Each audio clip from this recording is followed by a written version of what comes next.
Hello everybody, it's Tortoise Investing coming at you today with another video. Today's going to be 3 more things I wish I knew before I started dividend investing.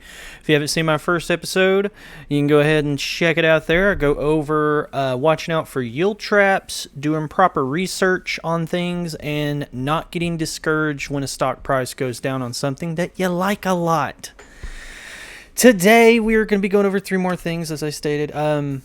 If you're new, please hit that like and that subscribe button. I greatly appreciate it. We've shot over 200 and we keep on growing.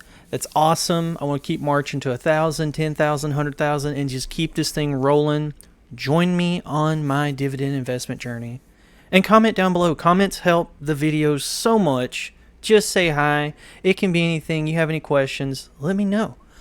Without further ado, let's go ahead and get into it. So, number 1 thing I wish I started doing when I started out was focus more on share counts.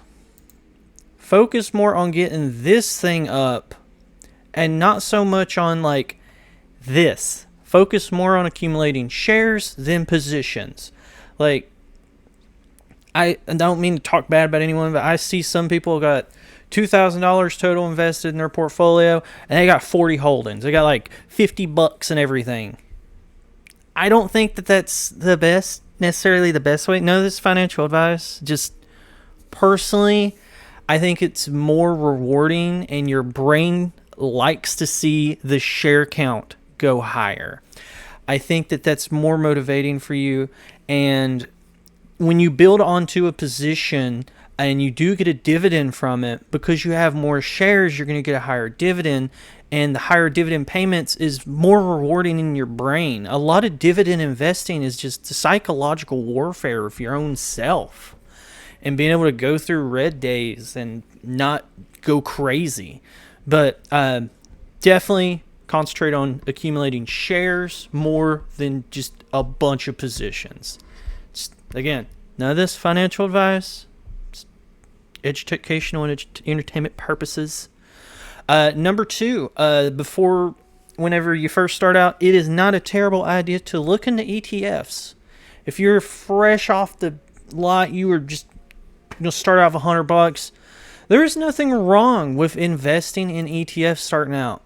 Now, if you want, just go with the old reliable, the S&P 500, you can go with VOO. It's got a low expense ratio, and just over long term, there's nothing more reliable than the S&P 500. If you are looking for a more, I guess, again, in your brain rewarding, you can go with something like a DGRW here. This pays monthly, so you get that like monthly satisfaction of, I'm getting dividends in every month. It also doesn't have too bad of an expense ratio at 0.28%. Now, the reason I recommend DGRW, if you go over here and check it out, you can put it into portfolioslab.com here. And over the last 5 years, this adjusts for splits and dividends. If you were to be just throwing money into DGRW, you're up 74% with your dividends. Throwing it into VOO, you're up 57% with your dividends. Both of these, not bad over the last 10 years. Again, DGRW, 209%. Doing really good, actually. But, like, there's nothing wrong with going into an ETF when you're first starting out. Of course, check out the top holdings. You don't want to get into no doo-doo ETFs. Another reason why I recommend DGRW, especially if you want to get those monthly dividends in, their top 10 holdings is very strong. Microsoft's great, Apple's great, Johnson & Johnson's great, Procter & Gamble, Broadcom, Coca-Cola, Merck, Home Depot, Philip Morris, Cisco. All of these are fantastic holdings. You can't go wrong with it. So good. And just there's nothing wrong with ETFs. I know a lot of people, they poop on them. I know I personally don't hold any of them because I like to do research in stocks and my own individual holdings, and I like to have a very condensed portfolio. That's just my dividend style. But I guess the next thing is don't look at your portfolio every 5 minutes. That is something I did so much when I first started investing. I kept my eye glued to it, and it was like I celebrated a good day, and then I was all torn apart on a bad red day. Dividend investing takes time.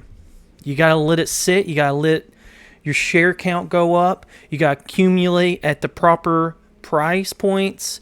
You got to do all the research and stuff ahead of time. Have a game plan. Have price points. Have entry points set for yourself. And anyone can do this. It's not the hardest thing in the world. And it does feel good when you get those dividend payments. And I love checking my M1 and being like, oh, looky there, I got a couple more bucks from something. And eventually, in a couple of years, it's going to go from me getting in $20 a month to $200 a month, then $2,000 a month. It's just, it takes time. But yeah, you can't let the red days bother you. And like, I remember I would check my portfolio almost every hour. Now I look at it, I check it out, like I check it once a day probably. After close, I check and see how everything's doing. If there's any moves I want to do, I'll go ahead and have that adjustment going for in the morning. But yeah, that's what I would recommend. Concentrate on accumulating shares, not total positions. There's nothing wrong with jumping into an ETF to start off with. And again, just don't check it every 5 minutes. You know, it's going to be there. It ain't going nowhere. Obviously, keep up with the news on everything that you're holding. But yeah, that's what I would say are 3 more recommendations if you're starting out. Again, if you have anything you're wondering about, have any questions, hit me up down below. I love to hear from you. But yeah, until Friday when I do a portfolio update, I will see you then. See ya.